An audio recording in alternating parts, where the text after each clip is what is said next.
ngayon, maging narito kayo sa loob ng Pilipinas o sa ibayong dagat o nakikipanood sa inyong mga kapitbahay, bumili na kayo ng sariling TV. Magandang gabi po at maraming salamat dahil pinili ninyo kaming makapili ngayong oras na ito.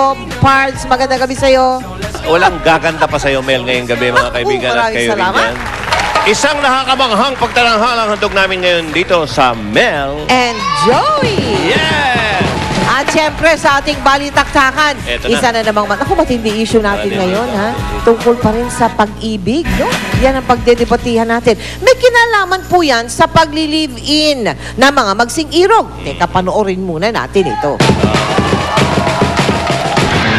Noon, may ligawan muna. No touch si lalaki. At kapag nakandi na, maski dulong daliri ni babae, siguradang sa simbahan na ang tuloy. Pero ngayon, bago ang kasal, ang magpartner nagtatrial muna. Kasabay ng pag-unlad ng lipunan ay ang pagdami o pagtaas din ng bilang ng mga taong pinipiling makipag-live-in bago magpakasal. Sa katunayan, mahigit 19% ang nagsasama na dito sa Pilipinas. Gusto nilang maintindihan ang kanilang sarili through a process of being together. The dilemma lies there what if ang isa sa kanila aayaw na? Para sa isang bansang Katoliko gaya ng Pilipinas, maraming kumukontra sa ganitong setup ng magkasintahan. I don't advocate yung ganong circumstance na merong trial marriage. Sasampulan muna natin, baka po pwede o hindi tayo mag-work out. Ngunit sa mata ng batas, ito ay legal at kinikilala. Sa katunayan ay meron ng batas na kumikilala na sa pagsasama ng isang babae at isang lalaki na hindi nagpakasal. Ito ay ang Article 147 at 148 ng New Family Code. Though society may have recognized it, nandun pa rin yung stigma na hindi pa rin siya talaga acceptable. Kaya naman para sa ating balitaktakan, live-in, tanggap na nga ba ng mga Pinoy? Live-in! Live-in na nag-iibigan, tanggap na nga ba ng mga Pinoy? Yan ang tanong natin ngayong gabi at ang mga magbabangayang kilalanin na natin sa panig na nagsasabing tanggap na ng lipunan ng live-in. Please welcome Cherise Solomon and Jeff Gaitan. Okay. Eto, naniniwala naman silang hindi pa tanggap ng ating lipunan ang live-in arrangement sina China Hortaleza at si Pekto. Okay, simulan na natin ang mainit na bangayan sa grupo sa aking tabi. Cherise. Ayan, para sa akin kasi okay lang naman ang live-in kasi hindi naman ibig sabihin nun, hindi mo na nilalagay yung Diyos sa sentro ng relasyon ninyo. Kasi as long as may kasama kayong Diyos na nasa center of your relationship, everything will fall into place. O sige, pwede yung punto nyong yun. Pero ang sa akin lang kasi, bakit kailangan nyo pa mag-live-in? Hindi ba pwedeng sentro ng relasyon nyo ang Diyos? Kasi diba? Tama yan. Kalain mo, gagawin nyo ang lahat ng mga bagay-bagay na yon, tapos hindi kayo kasal, hindi yata maganda. Aminin na natin, be practical. Dito sa Pilipinas, mahal at matagal ang proseso ng divorce.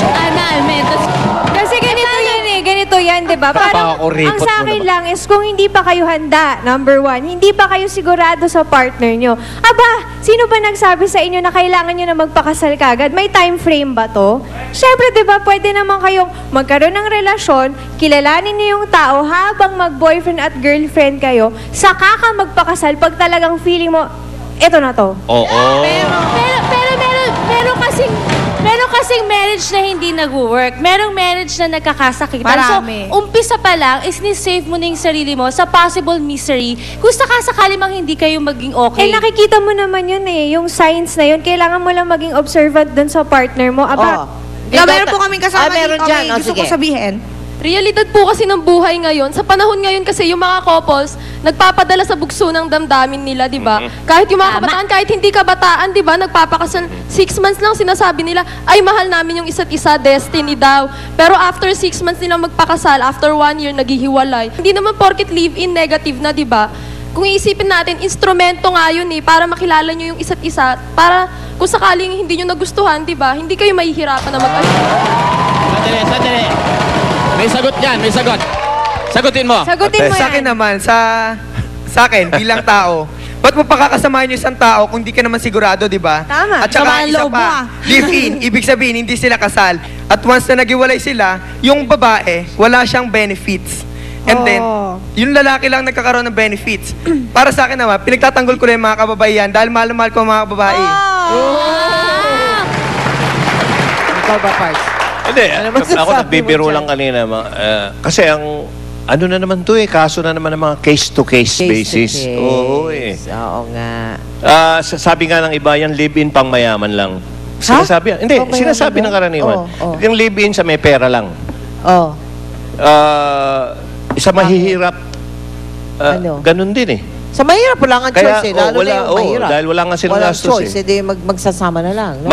Wala, kaya nga case-to-case yan. Oo nga. Pero meron ako isang ano lang dyan na gusto kong sabihin, lalo na sa mga kababaihan. No? Ngayon ka lang mag-umpisal na may kalibing ka. Tagalogin. I-translate mo ito. Sige. Nobody will buy the cow if the milk is for free. Ayun. Walang bibili ng baka kung libre naman yung gatas. O ano nga, Baka pag ako nag-eskwela, mabastos Oo nga, wag na lang kaya. Ikaw na lang. Wag na lang, bago yung isip Ikaw na ko. lang. Total, sa'yo nang galing yan Oo. Pinasa mo pa Ang tingin ko kasi sa live-in, pag hindi ito nag-work, no? Oo. Ang dehado, yung babae. Oo, yun nga Dehado yung babae. Iyan naman ang sinasabi ko. Yan, another debate yan. Ano? Bakit nyo sinasabing pag hindi nag-work ang live-in, babae ang dehado? Ang lalaki, hindi ba dehado palagay nyo? Hindi. Dahil may mga nagastos na rin yun. Ganon din pupunta yan Mabuti nga kung lalaking gagastos. Nako ha. problema na Tignan ng mo babae yan, yun. may mga babaeng sila pang gagastos. Walang masama lahat yan nasa sayo Case to yan. case. Case Kung to kaya case mo, kung kaya mo ng 3 live-in. Hindi, wag. Mali naman yun. Mali yun. Iba naman yung sinasabi mo na. 2 lang. Dalawa lang. Yung lalaki at babae. Sige. Okay, O, ikaw mga na. nakakatuwa at nakakatawang pangalan ng mga negosyong Pinoy ating ililista. Yan. Gusto ko yan. Sa pagbabalik ng Mel and Joey. Okay. Thank you.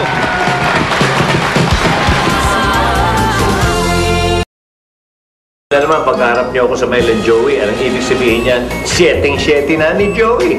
Setting ni Joey at ang setting natin, sa iba-iba ka parang part 3 dahil naging special sila at masyadong in demand. So, gagawa kami ng pangatlo. Kaya lang ito solid. Ano ibig sabihin ng solid? Yung una namin, tungkol sa mga signages o yung mga karatulang nakakatawa at puwela, ginawa na namin. Pero yung rumble, halo-halo, nag-part 2 pa nga yun Etong part 3, kaya ganito background natin, hindi yung hotel to o hotel dahil may mga tangas tulugan na banig. Hindi po. Pag nakakita tayo ng ganyan, ano naiisip natin? Cebu! Kain na ang pagkain Pinoy. Ika nga. So ngayon, sa setting ni Joey, ang gagawin natin ay 7 mga signages o mga karatula, mga lugar na may nakakatuwang signages. Okay, kaya ito ang background natin. Ito ang una. Ito sa Quezon City, yung mga mahilig sa Bogchi na Boy Bobs. Alam niyo na yung Boy Bobs, tsaka Nok Maning. Nok Maning, tsaka Boy Bobs. Merong nakakatawang lugar dyan. Eto, panoorin nyo. Yung kapatid ko nung nagkonsepto ng Chick Boy, nagtayo po siya ng isang barbecuehan sa Manila at ang pangalan yon ay Chick Boy. Nung dinevelop po namin ang konsepto ng Chick Boy at naisip nga namin na i-offer ito, yung mga pagkain namin sa masang Pilipino, naisip namin buhayin ang pangalang Chick Boy. Mga kaibigan, ito ngayon ang pangalawa natin sa Setting City. Isang lugar naman to sa Quezon City uli. Pang merienda to. Pang merienda yung mga tipong lugaw, goto, ganyan. Okay no, panoorin nyo. Nag-start kami by selling goto and quick budget meals, and I wanted something biblical. And so I attached angels, tapos pinag-join ko yung goto heaven so that when people see, they will be reminded na if you're an angel, you'll go to heaven. Ito ngayon, pagkatapos ng goto, punta tayo sa kapatid, Mami. Naku, may bagong lugar sa may Paranaque ata. Ito, Paranaque, kung hindi ako nagkakamali. Isang tindahan ng Mami. Tingnan nyo ang karatula, tingnan nyo ang sign, tingnan nyo ang pangalan. Panoorin nyo. Ang Manny Pacquiao ay nagsimula kasi 'di ba there was a time na nanalo ng ilang boxing fight si Manny Pacquiao. And my brother thought na okay, ang Manny Pacquiao, sige, papakiwin namin ang mga mami ng mga tao. So, papakiwin ng tao ang mga mami namin. So, parang ganun. So, inisip namin na maybe it's going to be a hit in terms of the name kasi catchy siya. Hindi po maaalala mo siya. Okay, mga kaibigan, pupunta tayo sa malamig. Galing tayo sa mahiinit. Mami, at saka Goto, pupunta naman tayo sa malamig. Sa Baguio. Dahil may isang lugar sa Baguio, nakakatawa yung pangalan, mga kaibigan. Eto, tingnan nyo kung ano pangalan.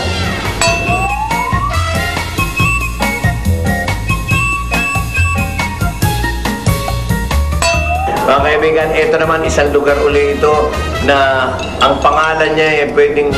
Actually, maganda. Actually, maganda yung pangalan nito. Pwedeng, nung may problema ang tourism sa paggawa ng slogan, actually, maganda pa ito dun sa... Sorry, mas maganda pa ito dun sa Pilipinas kay ganda. Mas masarap to. Mas maganda. Bakit kanyo? Panoorin nyo. Pinasarap, nag-umpisa kasi siya nung isang best vacation leave ko since nag-work ako sa abroad. Nakakamiss na namimiss ko yung Pilipinas, yung food, yung kumbaga yung kultura, yung mga tao. So one time nung pag-uwi ko, nagsama-sama kami mga barkada, tapos napag-usapan, bakit hindi tayo magtayo ng isang restaurant? Tapos doon na nag-umpisa. Mga kaibigan, ito, mamamatay kayo sa sarap ulit. Ito sa susunod natin pupuntahan. I want you to walk with me at puntahan natin ang Walk with me. Ang choices ko kasi ng food is really Asian and you use a wok to cook it. And since I really plan this to be something of a baby and it's supposed to be personalized, you nurture it, you take care of it. So I made it personalized, like walk with me. Balik tayo sa Manila pa rin, dito sa isang lugar naman dito. Lalo ni mga kuleyala, tinatawagan natin if you want to make tusok-tusok again. Ay, eto na. Ito pinakamasarap na tusok-tusok. Ito, the best place ngayon. Isa sa pinakamaganda pagdating sa tusok-tusok. Puntahan natin si Mang Benny. Mang Benny! Tinuhog ni Benny kasi specialty talaga namin, barbecue. And gusto ko pag naisip nila yung pangalan, naisip nila na inihaw yung siniserve namin. Kasi walang nag-iihaw dito sa area namin. Tapos yung humor, secondary na lang. Tandaan nyo, tinuhog ni Benny. Nakuha, pagkain lang nyo doon, magbayad kayo. Baka mamaya may magtayo sa tabi nun. Tinakbuhan si Benny. Okay mga kaibigan, tatakbuhan ko muna kayo. Pero nandito pa rin kami sa Mel and Joey. Yan po ang ating setting ni Joey ngayong linggong to. At maganda yan. Puntahan nyo yung mga lugar na yan. Kumain kayo at mag-enjoy at matawa. Di ba? Mabusog, matawa. Ito po si Joey De Leon. Dito pa rin tayo sa Mel and Joey sa setting ni Joey. Kain na! Welcome back sa Mel and Joey. Ikaw ba, Mel, sinong favorite mong Disney character o cartoon character? Di gusto ko si Mickey Mouse. Usual nung panahon natin. Okay. Panahon natin, ikaw sino? Si Goofy sana. Si Goofy? Si Goofy, mga kaibigan. Kaya namin nabanggit yung mga favorite namin Disney. May isa kaming kapuso tayo na sobra hilig sa mga Disney characters na isipin niyang gawin tong koleksyon. Ito, take note ha. Bakit? Alam mo, Part, sa dami ng koleksyon niya, sa ganda ng kanyang koleksyon, mismo yung Disney Company humihiram mula sa kanyang koleksyon. Ay, naiisip niyo ba kung ano yung mga koleksyon niya? Alam niyo ba, nagkakahalaga yun ng, daang libong piso ang bawat isa. Pero teka, ang buong kwento, ito po, panoorin ninyo.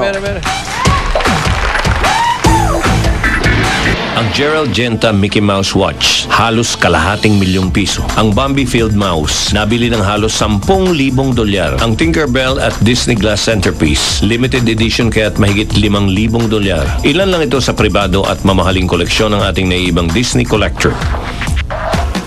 Hi, I'm Sam. Welcome to my home. Let me introduce you to my Disney collection. Mahigit 15 taon nang nangungulekta si Sam ng mga authentic Disney artworks at porcelain sculptures. Nagumpisa ang lahat nang makita niya itong si Practical Pig. Parang feeling ko ako to pag nabubwisit ako. It was like maybe $50 at that time. Mula sa Three Little Pigs, kinulit si Sam ng Disney Store para maging charter member at dito nagumpisa ang unti-unting pagdami ng kanyang koleksyon. Pag sign up ka for membership, this is what you would get for free. Mga event pieces at special edition pieces ang pinuntiriang bili ni Sam. Ito event piece siya. So when you're invited, you have to go in order to buy it. This particular one, they were made at 2 different times. Ito with the flower mark, mga 1995 yata to 96. With the wheel mark, mas nauna siyang ginawa. Ang 100th anniversary ng Walt Disney. Nahawak ni Walt Disney ang original na Mickey Mouse. Ang Donald Duck Family Collection. Kompleto sina Donald, Daisy at ang kanilang mga pamangking sina Huey, Louie at Dewey. Fantasia at Fantasia 2000 Collection. Little Mermaid Collection. Jiminy Cricket sa Pinocchio. This is what they call a marquette, by the way. Parang clay lang siya, tapos konting kulay, tapos ito nakaglaze na hanggang sa yan ang finished product. Isa sa mga paborito ni Sam ang kanyang Cinderella Collection. Yung dress na yan, at that time they were selling it for $800-900. I felt na it was too much. There came a point in my life na I could afford to pay it na. I paid almost $5,000 for this dress. I think there are people out there that can relate na when you're a collector and you're missing a piece, you absolutely positively have to have it. We put our own values in whatever it is we're collecting. Ito rin ang nangyari kay Sam nang kinokompleto niya ang kanyang Bambi collection. Nang may pambili na siya ng field mouse, nagbayad siya ng $10,000 sa isang private collector para mapasa kanya ito. Siya ang isa sa pinakamahal na piece. Because of the detail, laging nababali yung drop na yan. Nakakahon at hindi nilalabas ni Sam ang kanyang collection para ingatan ang mga ito. May certificate of authenticity. Useless yung collection mo kung wala ka niyan. It's not easy to collect. It's very expensive and it's also time-consuming. Meron din siyang collection ng Swarovski Disney at mas matindi ang kanyang collection ng Disney artworks na hinihiram ng Disney mismo kapag may exhibit dun. This is a canvas copy, but the one in the States, di ko pa napapaship dito. Nilalagay nila sa exhibit nila sa Disney World in Florida. Pati mga series cell o actual na eksenang lumabas sa mga Disney movies, meron si Sam. May mga original sketch para sa mga Disney posters. Mickey at Minnie Mouse painting na nabili niya sa New York Disney Gallery with matching serial numbers. Mga animated light and sound Disney wall pieces na may kanya-kanyang kwento. This one is what they call a Lumicel. It's actual sketches, pero if I put my hand in front of the center. Who is the fairest? Pero ang nagsimula ng Disney artwork collection ni Sam ay mula sa trabaho ng isang artist na ang pangalan ay Dubois. Snow White lang ang kita pero Prince Charming is here. Si Grumpy is here. So the dwarfs are all placed in areas na hidden siya. Pero they're there. Kompleto silang lahat. Bawat piraso may kanya-kanyang kwento kung paano nakuha ni Sam ang kanyang mga Disney pieces. Some people out there may say it's very impractical, but it's worth it. It gave me happiness. Brings me closer to, I guess, what I value. The child in me na lumalabas even at my age nowadays. And my hope is that one day, kung sino man ang mapuntahan niya, alagaan din siya in the same way that I've taken care of it. Ang nakakabilib na Disney collection ni Sam ipinundar sa pagmamahal, pagtatyaga at pagpupursige. Sana nagustuhan niyo ang Disney collection ko and I hope that it inspires you to start a collection of your own. Thank you. Oh, diba? Amazing Disney collection ni Uncle Sam. Ito ngayon, kung si Uncle Sam may mga Disney characters ang pinagkakaabalahan, mga kaibigan, itong susunod na bisita natin na makaka-one-on-one ni partner Mel, pagpapractice sa kanyang mga kamanghamanghang stunts and daring acts ang pinagkakaabalahan. Naku, wag niyong gagayahin. Na, teka, mabuti nga sabihin natin to, ha? Seryoso po. Wag niyong gagayahin yung kanyang mga ipapakita. Sapagkat very dangerous, ha? Ito na po ngayon, si Amazing Virga.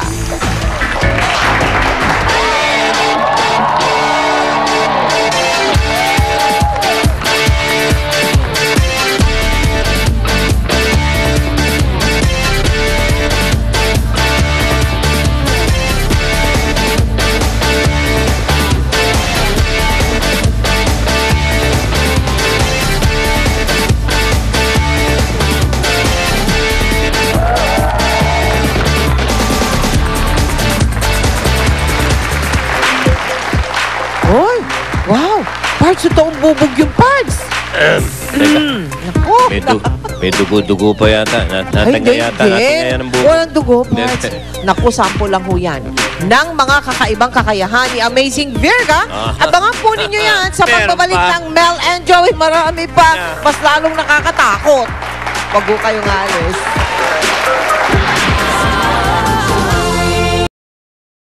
Naku, ayan. Nakaka-amazing talaga. Mga kapuso, nakita po na natin kanina yung sample, no? Kakaibang kakayahan niya. Narito ngayon, at kapiling ko na, si Amazing Virga. Hi, Virga. Welcome sa Mel and Joey. Hoy, grabe. Tignan ko nga, wala ba sugat-sugat dyan sa ngalangala mo? Ha? Hindi ba nagkakasugat-sugat yung loob ng bibig mo pag kumakain ka ng bubog? Dati nasusugat, pero sa ngayon, naaalagaan ko na kung paano ko gagawin ng maganda ang pagkalabas ng performance ko. Kasi dati nasusugatan. So ngayon, hindi na ganun kaano. Oo. Nung kauna-unahang kumain ka ng bubog, ikwento mo. Nasa high school ako, 1980s yun. Nasa probinsya ako. Tapos umapak ako sa buti ng ganito, binasag ko siya. Okay lang. Tapos meron na kaming palabas sa eskwelahan. So kailangan, meron akong kakaibang ipapakita sa kanila. Kasi grupo kami, meron kaming kakaiba-kaiba ng ano. So umapak ako sa bubog. Nagulat yung mga tao. Ba't yung performance ko, hindi yung sumasayaw ng katulad lang kaklase ko, sumasayaw. Doon nag-start ng gusto kong kakaiba. Bukod doon, ano-ano pa bang nagagawa mo? Nag-start ako sa bubog, tapos saka yung apoy. Pagtulog yung mga tao sa bahay, hapon yon, pupunta ako sa mga liblib na lugar. Pagdating ko sa liblib na lugar, titignan ko baka may nakakita sa akin kasi alam ko delikadong ginagawa ko, baka sabi nagpapakamatay. Sisindihan ko siya, nung pagbuga ko ng malaking apoy, oh my God, natakot ako. Nung takot ko na yung lalabanan kita. Sabi ko, hindi ako dapat matakot sa'yo. Gagawin ko at gagawin ko. Hanggang sa kailangan na may program na naman kami, kailangan ko mag-perform, pinakita ko yon, sabi ng mga tao, kakaiba ka. Humahanga naman ang tao. Yung palakpakan nila, doon ako doon naman nabubuhay yung ano. Teka, ito kakaiba eh. Yung pinapasok mo yung yung screwdriver sa ilong, delikado na yan. Kasi alam mo, malapit sa utak yun eh. Bakit naman pati yun naisip mo? Dati mga sa fiestahan kasi sa probinsya, mga travelers, mga performer. Napanood ko siya. Nung tulog na ang mga tao, ginawa ko, nagtalokbong ako ng kumot. Dala-dala ko ang screwdriver sa loob ng kumot. Tinusok ko, kasi baka may makakita na tao, baka sabi, pinatay ko naman sarili ko. Tinusok ko, sabi ko, wow, surprise. Meron naman akong secret na ipapakita sa kanila, surprise na naman ito. Sabi nila, yung mga tao daw may ganyang kakayahan, meron daw yung mga anting-anting o yung mga ganung mga pampalaban sa meron bang ganun? Siguro inborn ang klaseng taong ganito. Yung sabi nasasaktan ka, hindi ka nasasaktan, imposible. Mataas siguro yung pintuliran ko. Yun na ang tatanungin ko. Wala. Hindi ka ba nasasaktan? Wala talaga. Siguro never ka nakaramdam ng... Yung sa performance ko, never for it. Minsan, ang show ko isang gabi lang, bitin ako eh. Sana ba nadala yung show mo na yan? Abroad ba? Nakapag-perform ka na ganyan? Kaya nakapagbiyahe ako ng una sa Saipan at saka sa Japan ako medyo nagtagal ako ng tuloy-tuloy yung biyahe sa Japan? ko. Na-discover ako sa pag-perform ko. May insurance ka ba? Yun lang nga po. Dahil sa pag-perform ka na to, nung medyo, sabi natin, medyo may sobra lagi yung kinikita ko, binayaran ko yung insurance ko. Ano pinaka-dangerous na ginagawa mo, Virga? One time nag-perform ako sa turista, talagang napuruhan yung sa may gilagid ko ng bubog. Kinabukasan, talagang nag-hemorrhage, parang hemorrhage, talagang hindi ako makapagsalita. Nahirapan pa yung mga doktor na makita yung sugat kasi napakaliit, laging may dugo. So pinahiga ako, nilagyan ako ng napakapino na yelo. Tapos binuksan nila bunganga ko, nakita nilang napakalit, mabilis silang matahit. Talagang sabi nila, dangerous yung ginagawa mo yung sa gilagid. Tapos, teka muna, ikaw pala nakaranas na ng mga ganyan. Hindi ka ba na yung ayaw mo na? Hindi ka umayaw dyan sa ginagawa mong yan? Doon ako lalong na-challenge. Hindi ako nadala. Lalong nagustuhan ko yung parang nag-perform ako, ay ako yung nadapa. Nagkakamali ako eh. So may idea na naman ako, ito na naman yung idea. Lalo kong papagandahin na pag-iingatan ko yung ginagawa ko, ito ay para sa sarili ko. Yung dati ay nahihiwala ko, I'm sure hindi ako mahihiwaan sa susunod. Baligtad ka pala, no? Mentras ka nasasaktan. Oo. Lalo ko pabangon. Lalo ka na-challenge, no? Opo. Yun lalo ka, lumalakas lalo. Opo. Nakilala na po natin ang pagkatao ni Amazing Virga. Naku, ito na. ang kanyang mga daring acts. Mapapanood na natin sa pagbabalik ng Mel and Joey. Wag ho kayong aalis dyan. Totoo nga kaya itong mga sinasabit kinuwento sa atin ni Amazing Verga.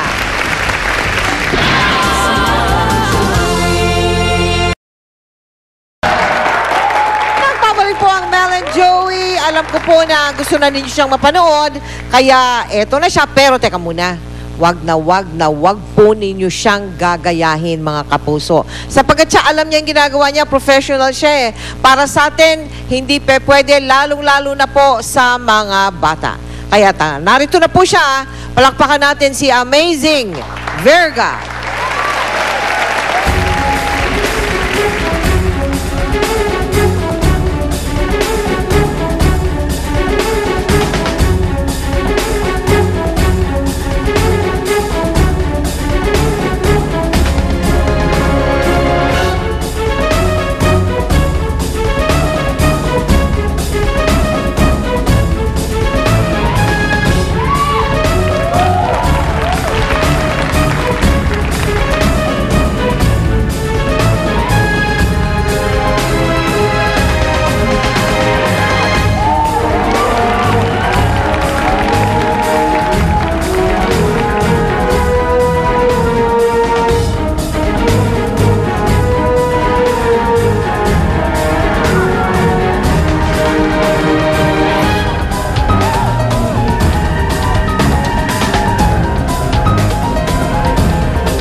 Siyempre, kailangan tanggalin yung pinasok niya sa kanyang ilong. Sino gusto mag-volunteer sa audience natin? Come on down, please. Ma'am, dito po kayo. Para makita ninyo na talagang totoo. Okay. Dire-diretso lang ba, Verga, ang hatak? Ha?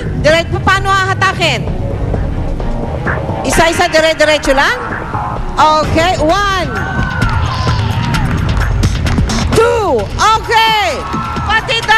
Pati dart pinapahugot kay Ma'am Andar. Dire-diretso lang po. Hugot lang, bilis. Ay, naku, bilis lang daw. O yan. Hindi masakit, Verga. Han, pero parang may dugo sa bibig mo. Lipstick lang yun, sigurado ka. Ha? Thank you very much. Miss Amazing Verga, ladies and gentlemen, magbabalik po ang Mel and Joey. Over 100 million records sold worldwide. More than 200 awards around the world. Celebrating 35 #1 hits. Janet Jackson. Janet Jackson, #1's World Tour. Live in Manila on February 4, Friday at the PICC. Get up close and personal and celebrate 35 of her #1 hits. One night only. Limited seats. Book now. Call Ticket World. Mel and Joey would like to thank the following: Waffle Time, Lily's Peanut Butter, Fry and Pop Meets Balot sa Dahon, Zagu Pearl Shea, Master Shomai, Thumbs Up, Twist and Fry, Aquabest, Nikon Appliances, ACR Furniture, Charcoal Slipper, Active White, Miss Mel Chanco would like to thank the following: Revlon, Ever Department Store, Ideal Vision, Leoptic Paris, Mariluz Jewelry, Jessie Mendez, Doktora Isabel Nasal of Klinika Dermatologica. Welcome back sa Mel and Joey. Oy, Parts! Ikaw ba naisip mo ba paminsan-minsan yung sana yung mga works of art mo alam mo naman, ma-display din sana sa mga museum? Hindi ko alam kung darating yung panahon na yan, mga kaibigan.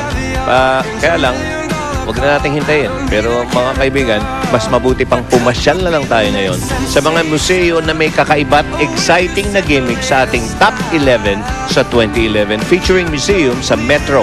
Tara, let's watch. Maganda to, hindi natin nakalain. Mga cadaver na pinreserve, mga sasakyang panghipapawid, ang kwento ng pera ng Pilipinas. Ginto at obra ng mga visual masters. Ito ang ilan sa mga exhibit na makikita sa ating Top 11 Museum sa 2011. Tuwa naman akong sabihin na mas marami na ngayon ang pumupunta at dumadalaw sa mga museums all over the Philippines. Ito at hinanap namin ang 11 museums na may kakaibang ipapakita. Gusto niyo ba ng close encounter sa sikat na artwork ni Juan Luna? Espolarium. Dito sa National Museum, magkakaroon niya ng katuparan. Siyempre, nangunguna na dyan ang Scholiarium na pinagmamalaki ng aming National Art Gallery. Kasama na rin dito yung mga collection ng mga paintings ni Juan Luna at saka yung mga sketches ni Amor Sodo. Matatagpuan yun dito sa second floor ng National Art Gallery. At maniniwala ba kayong sa murang halaga makikita nyo na ang pagkarami-raming works of art ng ating mga national artists? Nagde-develop ang National Museum ng iba't iba ring activities. Meron ding mga short trainings, may mga lecture series para sa mga guro, para sa mga bata, para sa mga college students, at para din sa mga common na tao. Gusto niyo bang magkaroon ng mukha ang ating kasaysayan? Dito sa Ayala Museum, pwedeng-pwede. Dahil ang mga diorama na nakadisplay dito ay tungkol sa kasaysayan ng Pilipinas. Houses 60 dioramas that feature different events in Philippine history from the pre-colonial up to the First EDSA Revolution. A walk through Philippine history ang naisipakita ng dioramas ng Ayala Museum.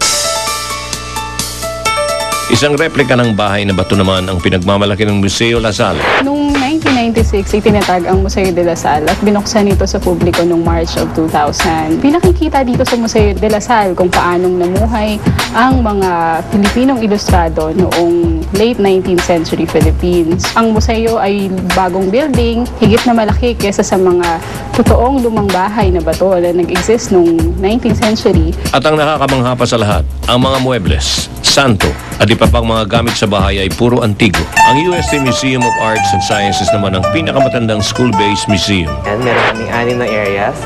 Yung Natural History Collection, ito yung specimens na galing sa ibang bansa. So, the Ethnography Collection, ito yung mga artifact na galing sa ating mga ninuno. Tapos yung pangatlo naman, yung Oriental Arts Collection. Yung pang-apat naman, ito yung coins, medals, and memorabilia. Doon natin makikita kung gaano ka-rich yung history ng UST. So, yung pang-lima naman, ito yung Philippine Religious Images Collection. Tapos yung panghuli, yung Visual Art Collection. Alam niyo bang 5% lamang ng kanilang koleksyon ang nakikita ng publiko? Sa Myth of the Human Body Museum, makikita niyo ang tunay na itsura o nangyayari sa katawan ng bawat isa sa atin. The specimens here are plastinated na para malaman nila kung ano magiging effect ng mga ginagawa natin in everyday life. Nariyan ang itsura ng bagang naapektuhan ng second-hand smoking at iba pang internal organs na mayroong cancer. Ang mga nakapark na jet fighter at eroplanong ito naman ay bahagi ng koleksyon ng Air Force Museum. Nakikita natin yung mga iba-ibang uri ng eroplano na ginamit ng Philippine Air Force since its inception in 1947. Dito nyo makikita ang private plane na ginamit ng dating Pangulong Marcos. Highlight naman sa Money Museum ng Central Bank ang iba't ibang itsura at denomination ng ating pera. Ang disenyo ng pera, it reflects yung mga aspirations natin, yung mga gusto natin as bilang tao, nakikita natin sa disenyo ng pera. Nakadisplay dito ang unang pera ng Pilipinas, ang piloncitos. Pero ang the best sa lahat, libre ang pumasok sa Money Museum. Kahanga-hanga naman ang extensive gold collection ng Gold Museum na matatagpuan sa basement ng Metropolitan Museum. Makikita natin na even before the Spanish came, meron na tayong gold industry. Makikita mo ang gagaling ng mga Pilipinong gumawa ng mga pulseras, bracelet, even sash or belts. Makikita rito ang pinakamabigat na sash na gawa sa ginto at ang mga ginagamit na pantakip sa mukha nun.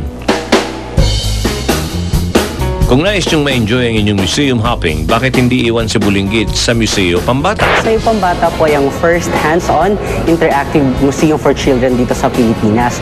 May 7 rooms po tayo na may iba't ibang theme. Interactive ang museo na ito kaya siguradong mag-e-enjoy ang mga bata. Iniisip niyo ba kung saan napunta ang karamihan sa sapatos ni Imelda? Aba, saan pa? Di naririto sa Shoe Museum ng Marikina. Dito mo makikita yung mga sapatos ni Imelda Marcos na na-recover sa Malacanang. Out of 3,800 yung pinahiram sa amin. At syempre, hindi nyo maaaring palampasin ang museong inilaan para sa mga unsung heroes ng martial law.